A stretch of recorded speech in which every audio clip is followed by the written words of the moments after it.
Halo sahabat Epscape dan Apps Gizi, perkenalkan aku Tessa Yolanda, salah satu tutor Epscape Indonesia.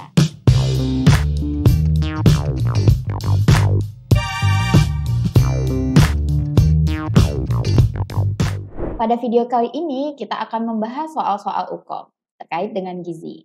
Udah pada penasaran? Yuk simak video berikut ini. Langsung aja kita masuk ke soal yang pertama. Seorang perempuan berusia 24 tahun datang kepada ahli gizi untuk melakukan konseling gizi. Saat ini perempuan tersebut memiliki balita yang berusia 7 bulan.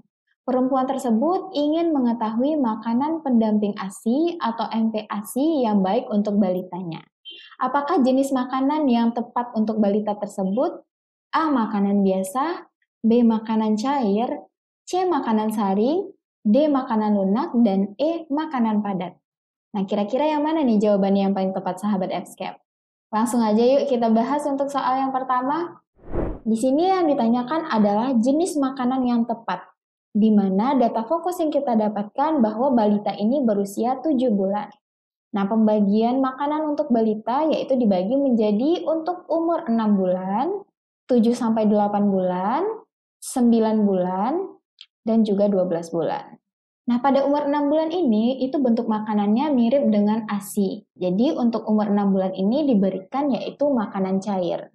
Nah, ketika umurnya sudah 7-8 bulan, ini dapat kita tingkatkan konsentrasinya, yaitu kita berikan makanan saring. Pada umur 9 bulan, ini dia sudah dapat kita berikan makanan lunak atau makanan tim. Dan pada usia 2 bulan, itu dapat kita berikan makanan biasa seperti makanan keluarga. Nah, karena tadi usianya adalah 7 bulan, maka makanan yang kita berikan yaitu makanan saring. Nah, jadi untuk soal nomor 1 ini, jawaban yang paling tepat adalah opsi C, makanan saring. Selanjutnya kita masuk untuk soal nomor 2. Seorang laki-laki berusia 45 tahun, masuk rumah sakit sejak 3 hari yang lalu. Diagnosa dokter, pasien menderita hipertensi. Hasil pengkajian sering mengkonsumsi cemilan asin, gorengan, dan tidak suka mengkonsumsi buah dan juga sayur. Oleh ahli gizi, pasien dianjurkan untuk menjalankan diet DAS. Berapakah anjuran untuk sayuran dan buah berdasarkan diet tersebut? A. 9-10 porsi per hari, B. 2-3 porsi per hari, C. 4-5 porsi per hari, D. 6-7 porsi per hari, dan E 7-8 porsi per hari. Kira-kira mana nih jawaban yang paling tepat sahabat Epscape? Langsung aja yuk kita bahas untuk soal nomor 2. Di sini yang ditanyakan adalah anjuran untuk sayur dan buah berdasarkan diet DAS. Nah, tadi sama-sama kita ketahui bahwa untuk pasien hipertensi itu dapat diberikan diet rendah garam dan juga diet DAS. Di mana pada diet DAS untuk buah dan sayur itu diberikan 4-5 porsi per hari. Sehingga untuk soal nomor 2, jawaban yang paling tepat adalah opsi C, 4-5 porsi per hari. Untuk opsi E, 7-8 porsi per hari ini, itu adalah pemberian serat. Sedangkan untuk opsi B, 2-3 porsi per hari, ini diberikan untuk susu rendah lemak. Untuk opsi A dan juga opsi D tidak tepat ya sahabat Epscape. Jawaban yang paling tepat adalah opsi C, 4-5 porsi per hari. Selanjutnya kita masuk ke soal nomor 3.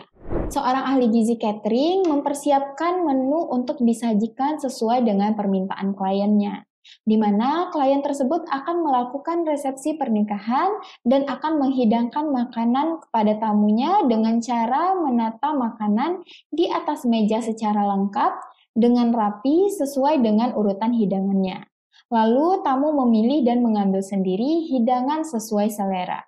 Tipe pelayanan apakah yang digunakan? A. Oriental Service, B. Cafeteria, C. Vending Machine, D. Tray Service, dan E. Self Service. Nah, kira-kira mana nih jawaban yang paling tepat sahabat Epscape? Langsung aja kita bahas untuk soal nomor 3. Di sini yang ditanyakan adalah tipe pelayanan. Nah, di mana data fokus yang kita dapatkan dari soal ini yaitu cara pelayanan makanan ditata di atas meja secara lengkap sesuai dengan urutan hidangannya, lalu tamu memilih dan mengambil sendiri. Nah, ini merupakan ciri-ciri dari tipe pelayanan self-service atau kita kenal juga dengan prasmanan. Sehingga untuk soal nomor 3 ini jawaban yang paling tepat itu adalah opsi E, self-service.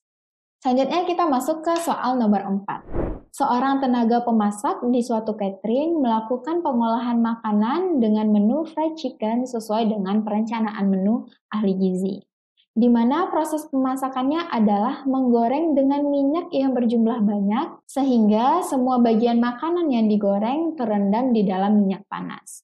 Metode apakah yang dilakukan oleh tenaga pemasak tersebut? A. Frying, B. Sauteing, C. Stir frying, D. Deep frying, dan E. Pan frying. Langsung aja yuk kita bahas untuk soal nomor 4. Di sini yang ditanyakan adalah metode yang digunakan. Di mana pada soal data fokus yang kita dapatkan, menu yang diolah adalah fried chicken. Di sini proses pemasakannya itu menggunakan minyak yang berjumlah banyak, sehingga semua bagian makanan yang digoreng itu terendam di dalam minyak panas. Kita lihat untuk opsi A, ini adalah frying, di sini merupakan tipe penggorengan biasa. Ini contohnya itu adalah ayam goreng atau ikan goreng. Sedangkan salting ini sama dengan menumis bumbu karena dia menggunakan minyak yang sedikit. Kalau stir frying, ini contohnya yaitu pada pengolahan nasi goreng dan juga mie goreng. Lalu deep frying ini merupakan jawaban yang tepat karena deep frying ini metode pengolahan di mana bagian makanan yang digoreng itu terendam semuanya di dalam minyak. Contohnya itu pada menu fried chicken. Sedangkan untuk pan frying ini contohnya pada risoles atau pastel. Sehingga jawaban yang paling tepat untuk soal nomor 4 ini adalah opsi D, deep frying. Kita langsung masuk ke soal yang terakhir. Dalam suatu survei gizi, seorang dietitian ingin mendapatkan data yang baik dan terpercaya dalam pengukuran antropometri. Berbagai usaha dilakukannya untuk mendapatkan data dari hasil pengukuran subjek yang sama secara berulang-ulang dengan kesalahan yang minim. Apakah istilah pengukuran yang dimaksud? A. Screening, B. Presisi, C. Akurasi, D. Kalibrasi, dan E. Penteraan. Nah, kira-kira mana nih jawaban yang paling tepat sahabat EBSCAP? Langsung aja kita bahas untuk soal nomor 5. Di sini yang ditanyakan adalah istilah dalam pengukuran. Di mana data fokus yang kita dapatkan dari soal nomor 5 ini yaitu pengukuran subjek yang sama secara berulang-ulang agar kesalahannya minim. Nah, di sini kita lihat untuk opsi A, screening. Ini tidak tepat ya sahabat EBSCAP karena screening ini merupakan identifikasi terhadap risiko malnutrisi pada pasien. Nah, untuk opsi B ini merupakan jawaban yang paling tepat karena tujuan dari presisi ini adalah mendapatkan hasil yang sama dari pengukuran yang berulang-ulang. Nah, untuk opsi C ini tidak tepat karena akurasi ini merupakan tingkat kemiripan dari hasil pengukuran sesuai dengan nilai yang sebenarnya. Nah, untuk kalibrasi ini tidak tepat karena kalibrasi ini bagaimana identifikasi terhadap alat ukur sesuai dengan rancangannya. Nah, kalau penteraan ini menunjukkan bagaimana alat ukur sudah sesuai dengan ketentuan yang berlaku. Jadi jawaban yang paling tepat untuk soal nomor 5 ini adalah opsi B, presisi. Nah, itu tadi video kita pada hari ini. Jangan lupa untuk like, komen, dan subscribe channel YouTube EBSCAP Indonesia. Dan sampai bertemu di video-video selanjutnya. Assalamualaikum warahmatullahi wabarakatuh.